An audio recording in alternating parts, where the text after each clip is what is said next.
Assalamualaikum warahmatullahi wabarakatuh. Selamat pagi teman-teman semua. Perkenalkan, nama saya Ainunisa. Pada pagi hari ini saya akan menyampaikan suatu webinar dengan tema penggunaan Scrum untuk pengembangan sistem, atau lebih tepatnya untuk proyek pengembangan sistem.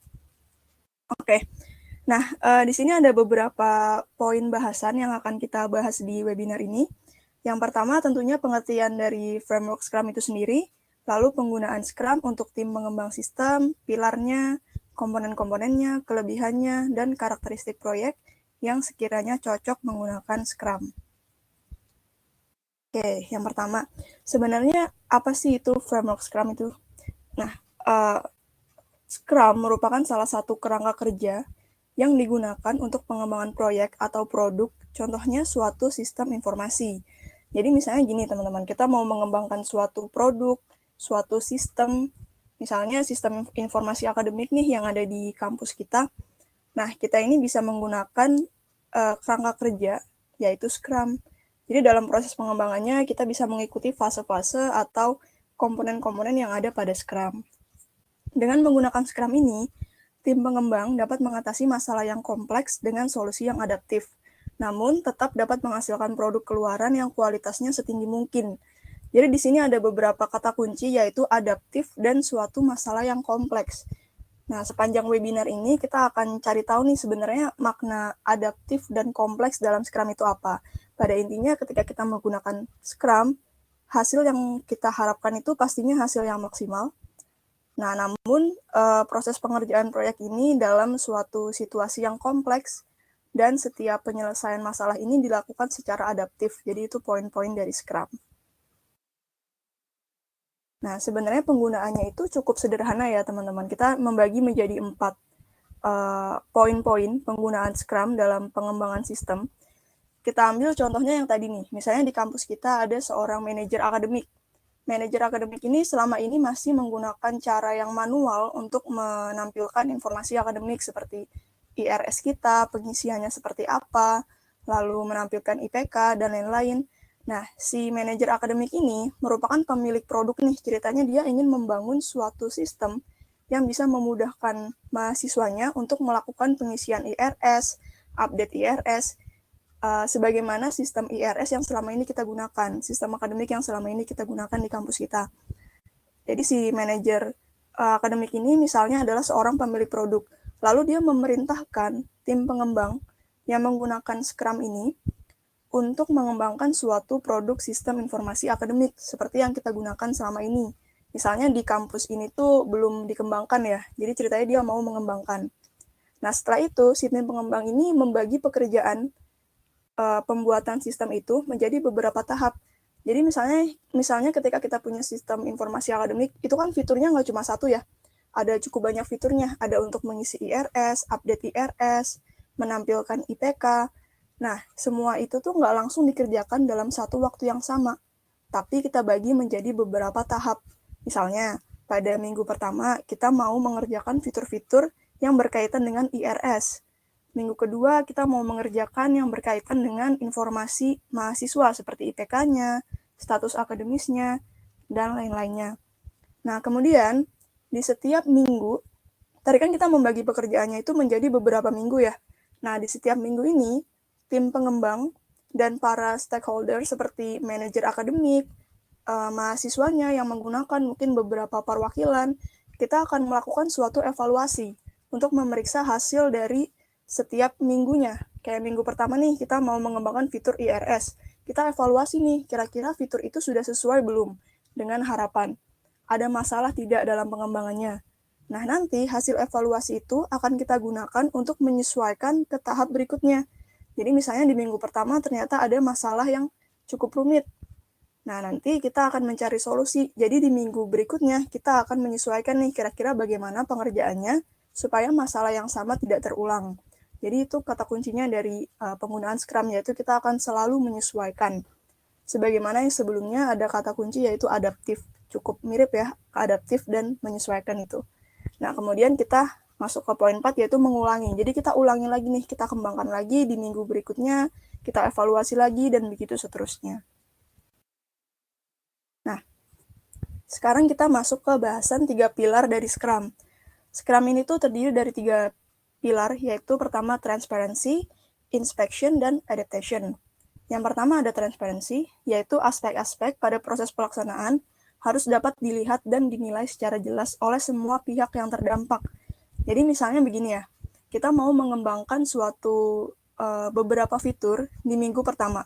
Kita harus jelas nih, fitur itu tuh kira-kira akan menghasilkan apa. Jadi kita harus menyampaikan dengan jelas hasil dari setiap minggu, setiap pekerjaan kita. Itu hasilnya adalah apa, bisa dinilai dengan jelas, orang bisa melihat, karena itu nanti akan mempengaruhi proses evaluasinya. Jadi kalaupun ada masalah dalam proses pengembangan suatu sistem, kita juga harus bisa menyampaikan itu dengan jelas, dengan transparan, agar bisa digunakan untuk bahan evaluasi di fase berikutnya. Nah, ini berkaitan nih dengan pilar yang kedua, yaitu inspection, di mana ketika kita menggunakan Scrum, kita akan sering melakukan inspeksi terhadap hasil dari Scrum dan perkembangannya menuju tujuan kita, menuju goal-nya, agar mereka dapat mendeteksi adanya masalah yang tidak diharapkan. Contohnya, misalnya nih kita mau di minggu pertama kita mengembangkan beberapa fitur. Nah, kita harus selalu melakukan evaluasi di akhir minggu misalnya.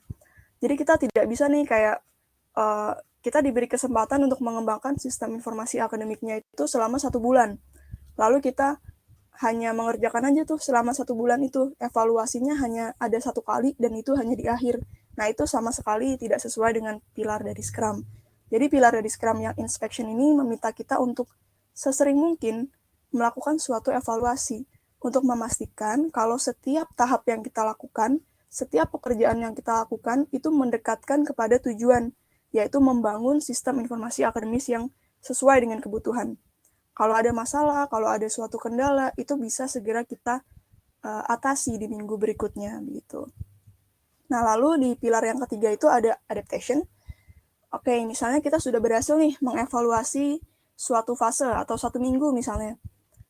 Nah, ketika kita menemukan ada satu hal atau lebih dari proses yang menyimpang dan menyebabkan produk kita tidak bisa diterima, maka proses itu harus dapat diubah atau diperbaiki dengan mudah. Nah, ini salah satu pilar yang cukup penting adalah adaptation. Jadi dalam penggunaan Scrum ini kita harus memastikan bahwa proses yang kita lakukan ini sifatnya adaptif semua. Kita harus berani untuk adaptif, kita harus berani untuk berubah apabila suatu proses ini menyimpang, menghasilkan sesuatu yang menyimpang dan tidak sesuai dengan rencana. Kita tidak bisa strict, pokoknya saya maunya prosesnya seperti ini. Apapun itu kendalanya, meskipun agak menjauh dari goal, tapi saya yakin semua akan baik-baik saja. Nah, itu kita tidak bisa ya pakai prinsip itu. Kita harus selalu evaluasi, dan hasil evaluasi, hasil penilaian yang sudah jelas, itu kita akan sesuaikan lagi ke depannya. Apakah sudah sesuai? Apabila sudah sesuai, kita harus mempertahankannya, namun juga belum sesuai, kita harus berani untuk beradaptasi dan menyesuaikan. Oke. Nah, jadi dari 3 bahasan sebelumnya ini kita sudah membahas Scrum secara general ya. Jadi Scrum itu sebenarnya adalah suatu kerangka kerja di mana kita mengembangkan suatu sistem. Contohnya itu sistem informasi akademis kita. Nah, itu sebenarnya dalam proses pengembangannya tidak harus dalam waktu 3 bulan misalnya harus langsung selesai, tapi bisa juga menggunakan Scrum yang mana membuat proses itu menjadi lebih termanage, dibagi menjadi beberapa fase. Nah, sekarang kita mempelajari lebih lanjut nih dari Scrum itu sendiri.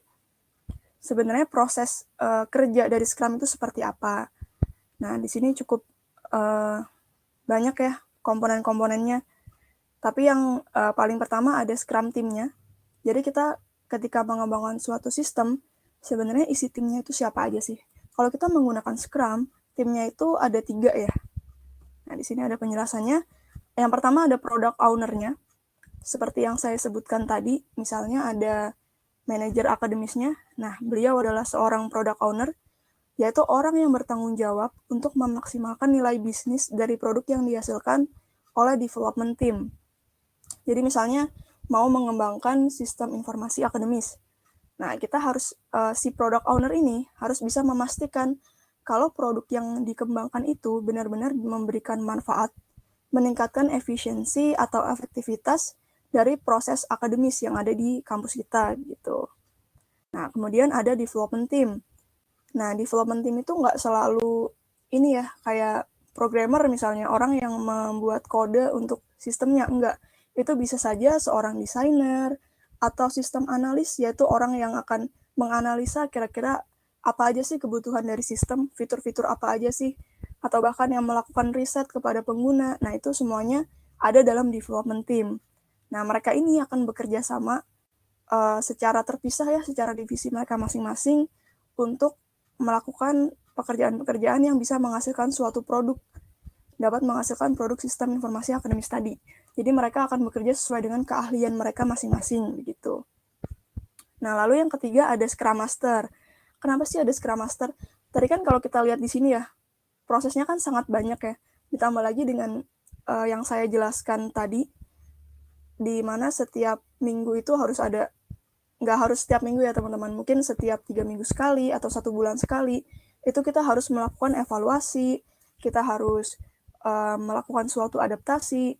Nah, itu semua kalau development team-nya aja fokus ke pekerjaan mereka, product owner fokus ke memastikan kalau produk yang dibangun itu nilai bisnisnya maksimal, maka kita membutuhkan nih seseorang yang benar-benar mengerti sistem kerja dari Scrum, supaya setiap proses itu bisa dilaksanakan dengan baik begitu. Nah, ini tugas dari Scrum Master.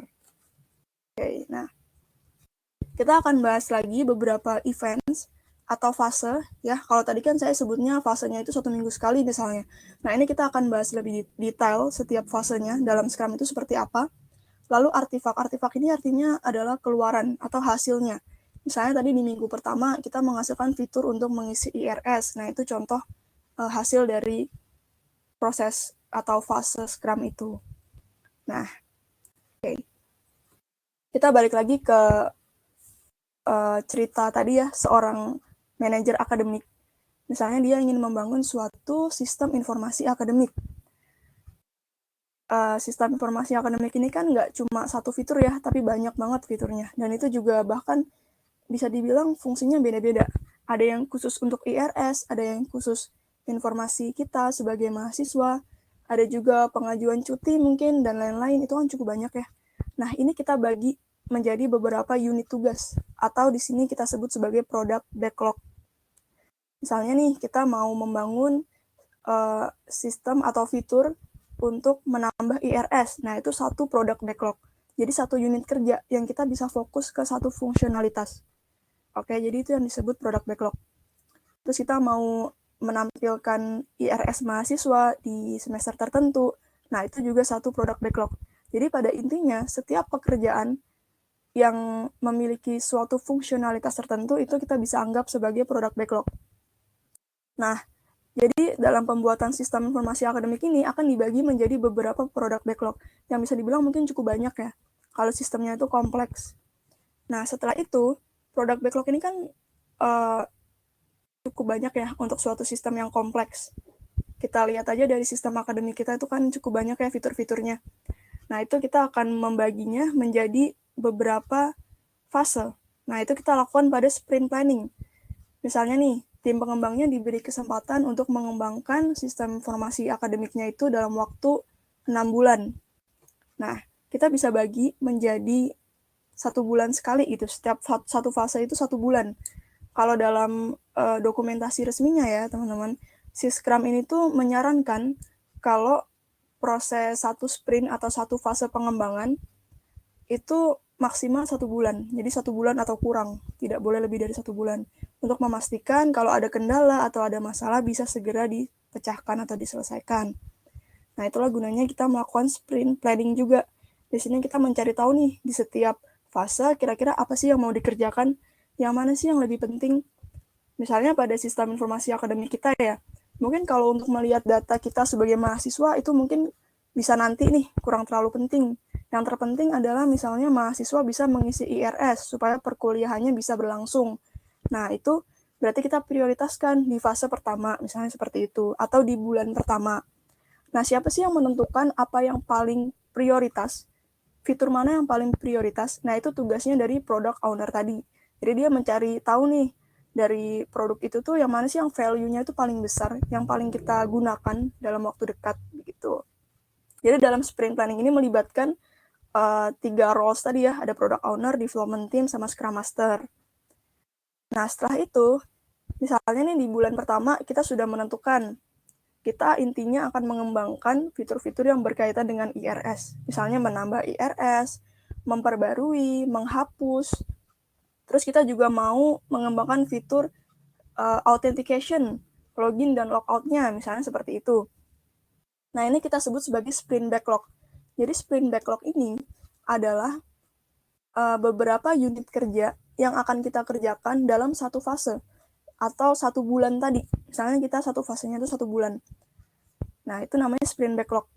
Beberapa item atau unit kerja yang akan kita kerjakan di fase tertentu. Nah, setelah itu, kita udah tahu kan, di bulan ini kita mau mengerjakan apa saja.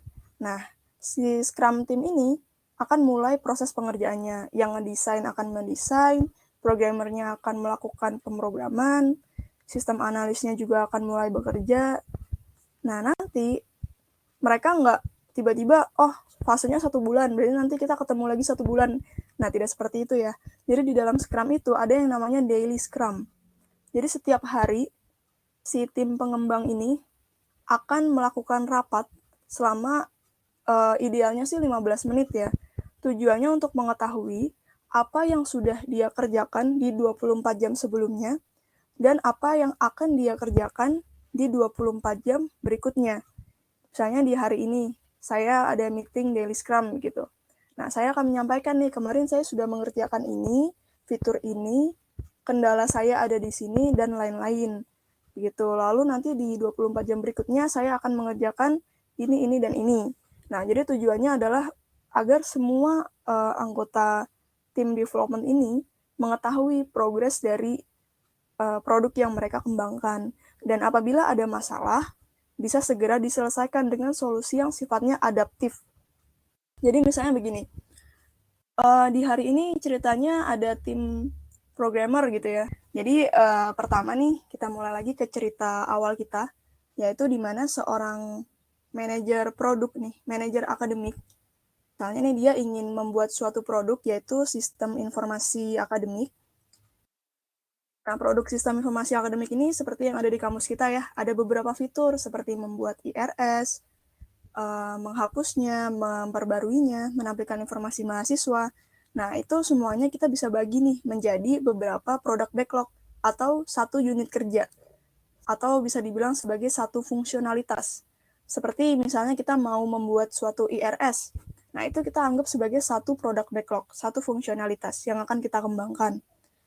Nah, jadi semua fungsionalitas itu kita list, kita daftarkan apa saja yang akan kita kerjakan. Jadi itu semua kita daftarkan dengan jelas. Tapi tidak harus secara keseluruhan ya, maksudnya kayak kita udah tahu pasti nih apa aja fitur-fitur yang akan kita kembangkan. Nah, dalam Scrum ini kita kan mengadopsi prinsip adaptif ya. Jadi sebenarnya tidak harus semua requirement, semua kebutuhan sistem kita sudah tahu.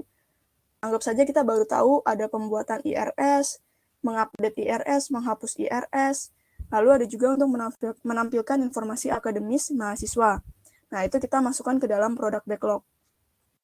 Nah, lalu misalnya nih si manajer akademik tadi itu memberi waktu sekitar 6 bulan untuk mengembangkan sistemnya.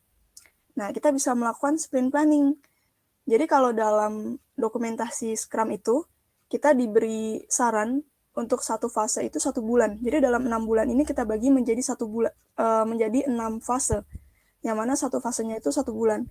Sebenarnya tidak harus 1 bulan, tapi maksimal 1 bulan. Jadi sebaiknya justru kurang dari 1 bulan.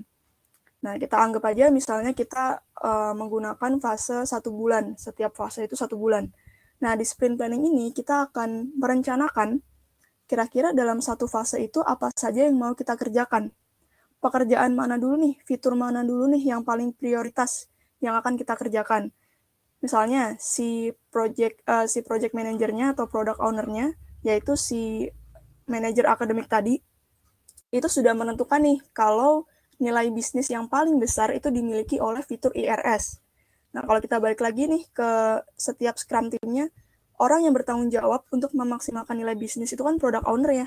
Otomatis dia juga nih yang akan menentukan fitur mana sih yang paling diprioritaskan, yang mana yang akan kita kembangkan lebih dahulu. Nah, oleh sebab itu, di sprint planning ini tidak hanya melibatkan para pengembang, tapi juga product owner dan scrum master-nya. Di sini kita akan menentukan di setiap fase itu apa saja yang akan kita kerjakan, yang mana yang akan kita prioritaskan. Misalnya kita sudah menentukan di bulan pertama ini kita akan fokus ke semua fitur yang berkaitan dengan IRS, seperti menambah IRS, menghapus, dan memperbarui, misalnya seperti itu. Nah, ketiga fitur yang saya sebutkan tadi itu kita sebut sebagai sprint backlog. Jadi sprint backlog ini artinya unit kerja apa saja yang akan kita kerjakan di dalam satu fase atau di dalam satu sprint. Kalau pada contoh kita tadi berarti selama 1 bulan. Apa saja yang akan kita kerjakan itu kita sebut sebagai sprint backlog. Nah, setelah kita sudah menentukan nih di bulan ini kita mau mengerjakan apa, nanti si tim Scrum ini akan memulai proses pengerjaannya, yaitu desainernya sudah bisa mulai mendesain,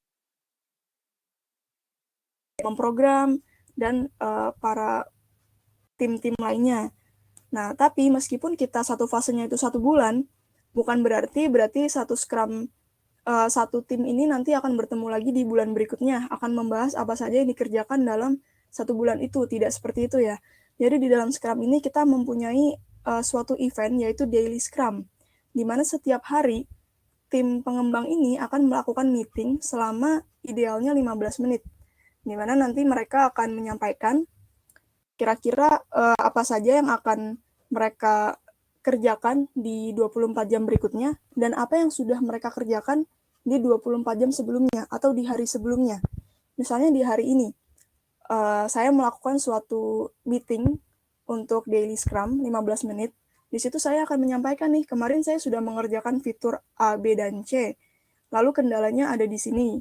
Nah, nanti di hari ini saya akan mengerjakan fitur DEF, atau mungkin fitur ABC ini masih butuh untuk didalami lagi, dieksplor lagi. Nah, itu akan kita sampaikan di daily scrum. Jadi semua divisi atau divisi-divisi tertentu ini akan saling mengetahui apa saja progres dari teman-temannya, progres dari sistem ini, begitu. Nah, nanti setelah 1 bulan berlalu, sudah mencapai akhir bulan nih misalnya, kita akan punya event namanya sprint review.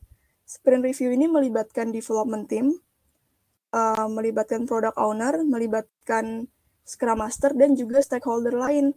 Misalnya mahasiswa nih yang akan menggunakan sistem ini. Nah, itu mereka akan mengikuti sprint review. Tujuannya untuk apa? Untuk mencari tahu kira-kira selama 1 bulan ini, fitur yang dikerjakan ini sudah mendekati goals atau justru menyimpang dari goals-nya. Nah, hasil review ini nanti akan kita evaluasi untuk di bulan berikutnya atau di sprint berikutnya.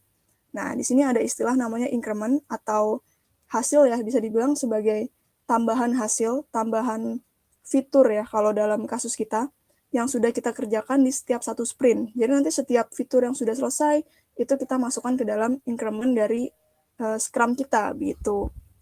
Nah, di sini juga ada event lain namanya sprint retrospektif.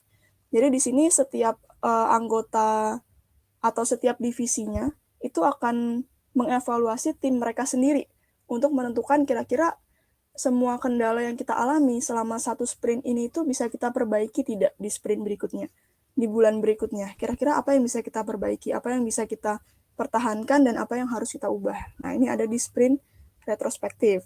Nah, setelah sudah selesai 1 bulannya, sudah ada reviewnya, sudah ada retrospektifnya. Nah, kita masuk ke planning lagi nih untuk di fase berikutnya atau di bulan berikutnya, lalu mengerjakan sprint backlog-nya, review lagi, dan seterusnya. Jadi sebenarnya prosesnya itu akan berulang sampai kita menghasilkan produk increment yang sudah sama dengan produk backlog atau bahkan melebihi. Jadi kalau dalam Scrum ini kita bisa ya menambah produk backlog. Jadi kayak di bulan kedua, oh ternyata kita butuh fitur ini nih. Itu bisa kita tambah di produk backlog. Kita bisa tentukan akan dikerjakan di sprint ini atau di sprint berikutnya. Begitu. Jadi dalam Scrum ini sangat adaptif ya teman-teman. Oke. Nah, di sini ada beberapa penjelasannya sebenarnya. Tapi tadi kita udah jelaskan melalui gambar biar lebih jelas. Oke. Nah, ini ada beberapa kelebihan nih dari Scrum itu sendiri. Yang pertama, tadi kan kita membagi pekerjaan itu menjadi beberapa fase ya, menjadi beberapa unit tugas. Jadi itu akan membuat pekerjaan kita lebih mudah dikelola. Misalnya pada bulan ini kita cuma fokus ke IRS.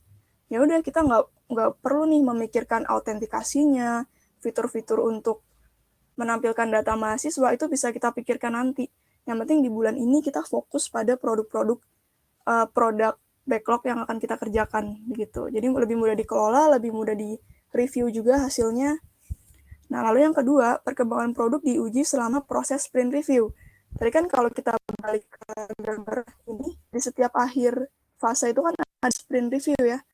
Jadi nanti tujuannya adalah untuk mengecek juga di setiap 1 bulan atau 1 fase, kira-kira produk yang dihasilkan ini sudah baik atau belum, sudah sesuai dengan harapan atau belum, apakah ada masalah atau tidak, begitu. Jadi kalau fase yang mana baru dikerjakan, di situ kita bisa memastikan bahwa setiap fitur itu sudah baik, bisa digunakan, sudah bisa dipakai, layak pakai begitu. Lalu yang ketiga ada fleksibel dan adaptif. Ini satu event yaitu Scrum. Tadi kan kita setiap hari ada 15 menit ya untuk meeting. Nah, di situ tuh kita bisa menyampaikan kendala apa sih yang terjadi. Misalnya di hari ini ternyata ada programmer yang sakit. Otomatis kita bisa langsung nih secara adaptif dan fleksibel kita bisa memikirkan kira-kira bagaimana ya solusinya supaya di fase ini semua fiturnya bisa tetap selesai meskipun ada satu yang sakit. Mungkin kita cari penggantinya atau kita akan bernegosiasi dengan product owner-nya seperti itu. Jadi akan lebih adaptif dan fleksibel. Nah, kita tidak bisa terlalu strict juga dalam Scrum ini kayak saya meskipun ada satu orang yang sakit tapi kita tetap harus mengerjakan fitur-fitur yang sudah kita rencanakan. Nah, itu kita tidak seperti itu ya dalam Scrum. Kita punya mindset yaitu agile, yang mana membuat kita selalu adaptif terhadap perubahan. Nah, lalu yang keempat, banyak masukan guna dan mangku kepentingan. Tadi kan ada salah satu yaitu sprint review yang sudah kita bahas, di mana akan ada meeting dengan seluruh stakeholders, di mana di situ kita bisa memperoleh masukan kira-kira fiturnya atau belum, sesuai atau belum. Enaknya dari Scrum kita langsung memperbaiki jika kurang sesuai. Kita gunakan metode yang lain nih yang tidak ada sprint review-nya misalnya. Otomatis selama 6 bulan tadi kita bisa dibilang kita buta ya, kita tidak tahu kira-kira fiturnya itu benar-benar dipakai atau tidak. Begitu. Nah, terus yang kelima, jadi si Scrum ini bekerja dengan baik untuk proyek pengembangan sistem yang bergerak cepat. Seperti yang tadi kita lihat ya, ada salah satu event namanya Daily Scrum, di mana di situ akan menyampaikan apa saja yang sudah kita kerjakan. Yang mana itu artinya setiap pengembang, setiap orang diharapkan setiap hari itu ada progres. Nah, makanya itu cocok untuk pengembangan sistem yang bergerak cepat, yang mana setiap hari akan ada progres tambahan begitu.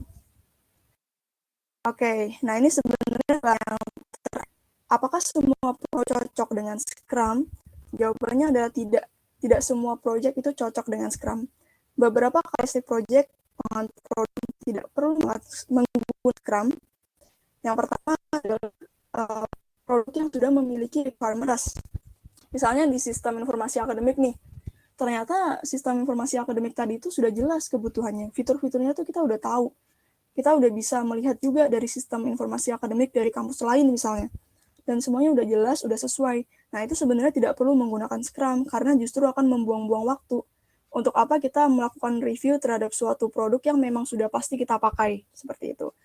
Tujuannya dari daily Scrum dan sprint review itu kan untuk mengevaluasi ya, apakah ada fitur baru juga, apakah ada fitur yang seharusnya dihilangkan. Nah, tapi kalau sudah jelas, kita tidak perlu membuang-buang waktu untuk melakukan event-event itu, begitu.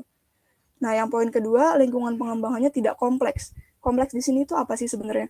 Kompleks di sini itu maknanya adalah lingkungan yang meminta kita untuk cenderung berubah. Seperti yang tadi kita dengan poin pertama ya, requirement-nya.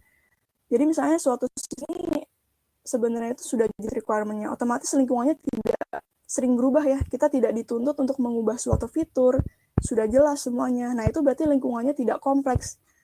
Terus regulasinya jelas, pengembangannya pasti 6 bulan, tidak mungkin berubah menjadi 3 bulan. Nah, otomatis pengembangannya tidak berubah yang tidak disebut sebagai lingkungan kompleks. Nah, saat itu kita tidak perlu menggunakan Scrum. Kalau kita pakai Scrum itu tujuannya si produk kita tahu nih pengembangannya bisa 6 bulan atau bahkan bisa kita di 3 bulan.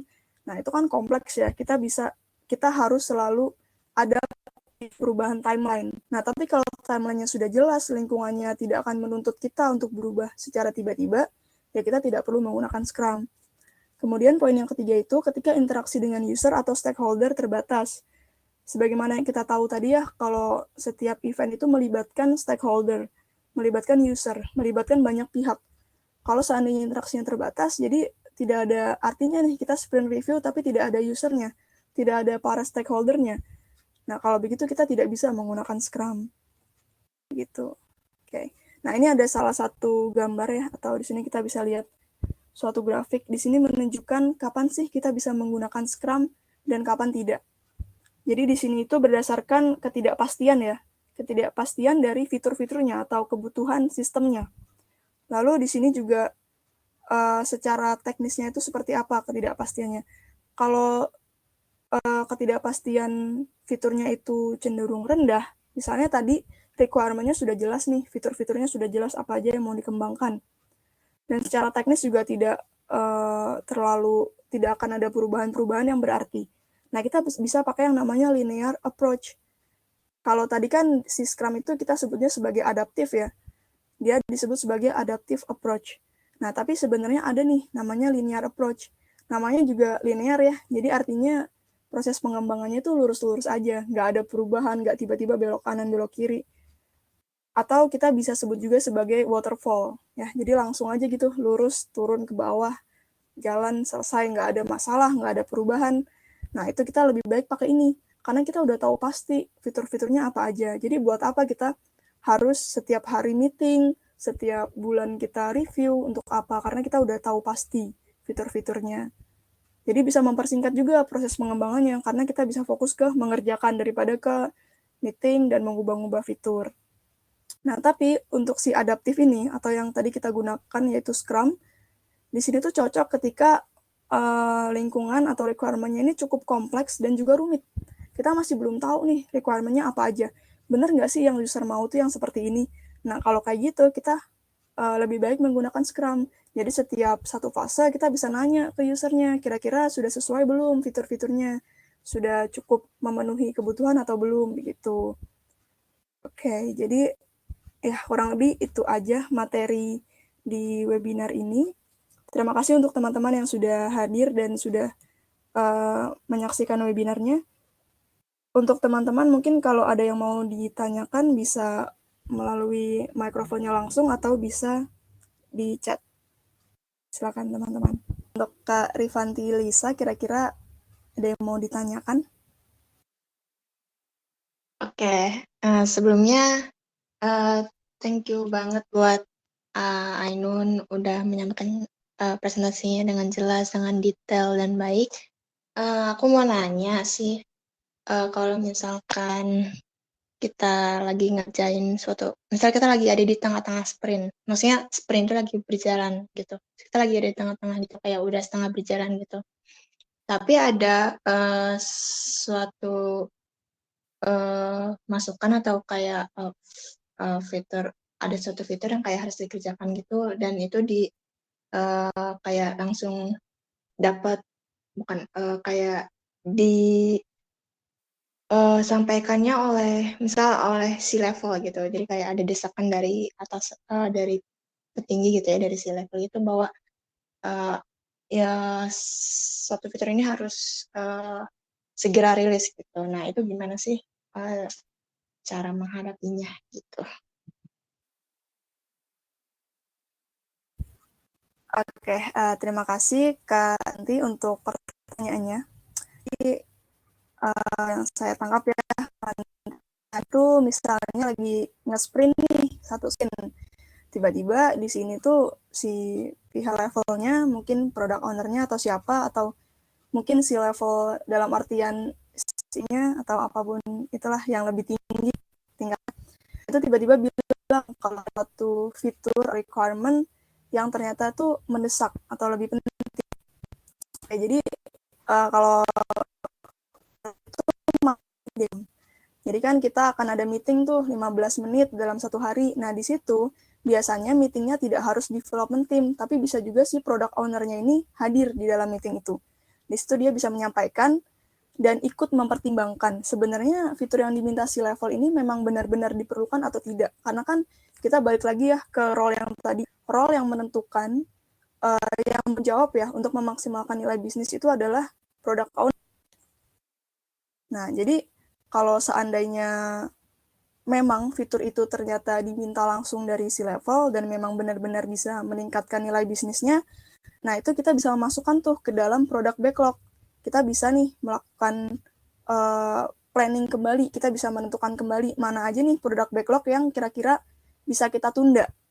Nah itu tujuannya pada sprint review. Di situ kita juga bisa menyampaikan, pada saat kita lagi sprint, ternyata ada nih si level yang minta ada fitur tambahan. Nah, jadi mau tidak mau, salah satu fitur itu harus kita tunda. Nah, itu kita sampaikan pada sprint review. Nah, nanti kita kan fitur yang kita tunda itu akan bertahan di product backlog ya. Kayak misalnya tiba-tiba si levelnya minta ada fitur untuk pengajuan cuti. Nah, lalu fitur seperti menampilkan informasi mahasiswa itu misalnya harus kita tunda dulu. Nah, itu berarti kan bertahan nih di product backlog. Nah, di sprint planning ini kita bisa lagi nih meramu lagi atau menjamu lagi kira-kira sebenarnya fitur itu tuh sebaiknya kita kerjakan kapan? Apakah di fase berikutnya ini atau justru sebenarnya ada lagi fitur-fitur lain yang lebih penting untuk dikerjakan? Begitu. Jadi sebenarnya bisa aja ya kalau di suatu sprint itu fitur-fiturnya tidak selesai dan harus diselesaikan di sprint berikutnya. Atau malah di sprint berikutnya itu ada lagi perubahan lagi. Kalau ternyata fitur-fitur ini tuh sebenarnya tidak terlalu penting, kita mau ngerjainnya lagi di sprint-sprint selanjutnya deh, sprint terakhir. Nah, itu sangat adaptif. Dan di situ kita bisa sampaikan pada sprint review dan juga pada sprint planning. Kurang lebih begitu sih, Kak Rifanti. Apakah cukup menjawab? Oke, menjawab. Terima kasih, Mbak Ainun, Baik, jawabannya. terima kasih, Kak Rifanti. Oke, ini ada pertanyaan lagi dari Kak Ahmad Yudan Prasut. Terima kasih Kak Ahmad untuk pertanyaannya. Mengenai pengembangan fitur, berapa minimal fitur yang harus dirilis? Jika hanya 2, apakah terlalu sedikit? Oke, ini kembali lagi ke konsep dari Scrum itu sendiri ya, Kak Ahmad. Kalau setahu saya di Scrum ini tuh kita nggak bisa secara saklek atau secara pasti menentukan kalau udah pasti cuma ada 2 fitur. Karena kita menggunakan Scrum ini justru karena kita nggak tahu nih ada berapa banyak fiturnya. Nah, jadi bisa aja sebenarnya ketika kita lagi nge-sprint itu tiba-tiba ada fitur tambahan yang harus dirilis. Jadi kalau dibilang terlalu sedikit, menurut saya untuk Scrum pada fase planning itu kita belum bisa bilang terlalu sedikit juga ya, karena bisa aja di tengah-tengah ada tambahan fitur seperti yang disampaikan sama Kak Rifanti tadi, contohnya seperti itu. Tiba-tiba ada tambahan fitur, jadi nanti fiturnya akan bertambah masuk ke product backlog. Tapi kalau misalnya ternyata cuma 2 sekalipun, setahu saya sih tidak ada, sejauh ini saya nggak menjumpai minimal jumlah fiturnya ya, seperti itu, Kak Ahmad. Apakah cukup jelas? Oke, terima kasih. Oke, sepertinya tidak ada tambahan pertanyaan. Kalau gitu saya cukupkan saja webinar di pagi hari ini. Terima kasih banyak untuk teman-teman yang sudah hadir pada webinar ini. Semoga apa yang saya sampaikan ini bisa bermanfaat untuk teman-teman semua. Terima kasih. Wassalamualaikum warahmatullahi wabarakatuh.